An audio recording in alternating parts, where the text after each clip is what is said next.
我最近在網上看到一個問題，問得特別損，特別真。如果你的婆婆這輩子都沒幫過你，既不出錢也不出力，甚至是你最難的時候踩了你一腳，有一天她老了動不了，你願不願意伺候她？我當時就笑了，笑得特別淒涼，因為我知道，不管有多少媳婦在評論區說不願意，憑什麼？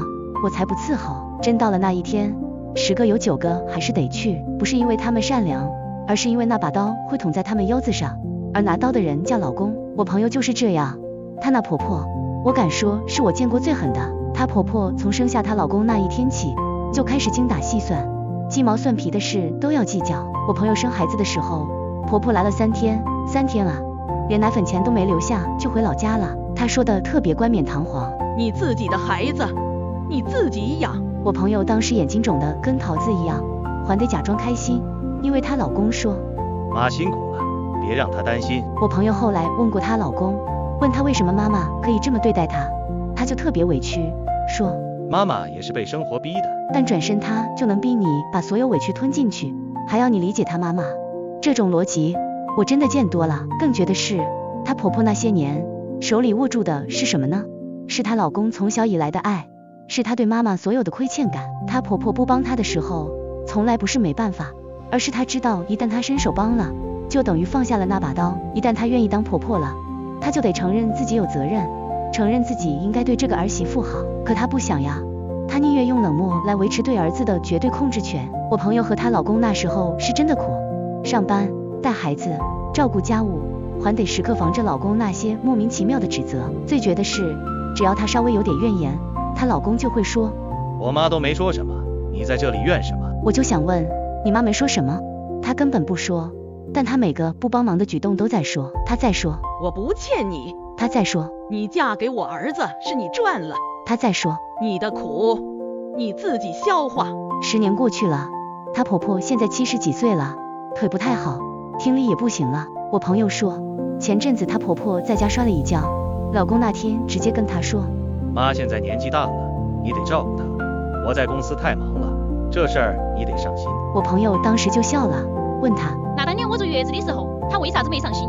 我生孩子的時候為啥子不忙？她老公沒有回答，只是用那種眼神看她，就是那種你怎麼這麼沒良心的眼神。但良心這東西真的不是單向的啊。更氣人的來了，她婆婆後來需要人照顧，她老公就開始用各種招數，先是裝可憐，說媽現在這樣，你怎麼忍心不管她？再是威脅，說你要是不去，我就帶孩子去我媽那邊住。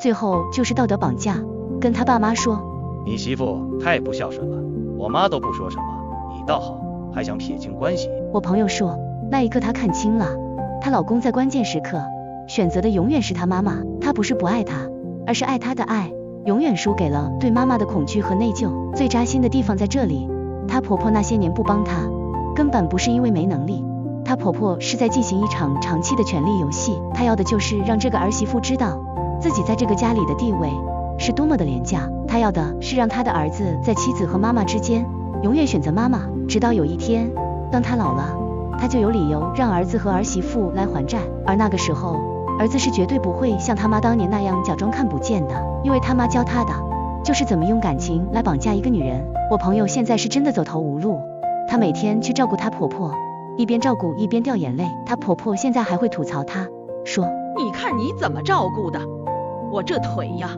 越來越不行了。